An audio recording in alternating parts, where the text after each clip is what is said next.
Hi, welcome back to another technology tip video. In this video, I'm going to explain the scroll bar. The scroll bar is the bar that helps you see more information on your computer or on a website. And sometimes there's multiple scroll wheels on the same web page. So I want to share with you a couple of web pages where you will be using two scroll bars and why that is. On this website, this is a training website.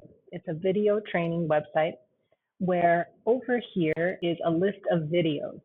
When I click on one of these videos, the video will appear here and more information about this video will be below it. However, if I want to choose a different video, as I am now, I'll click on what is a computer.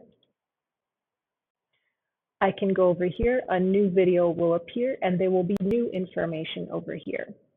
If I want to see all the videos, I can put my mouse on this section and use my scroll bar to look down.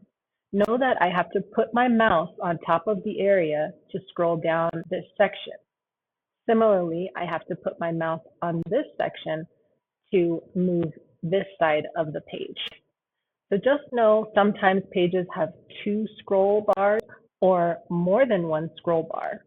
And that's how many web pages are built. So don't miss any information and make sure you're looking for all the scroll bars.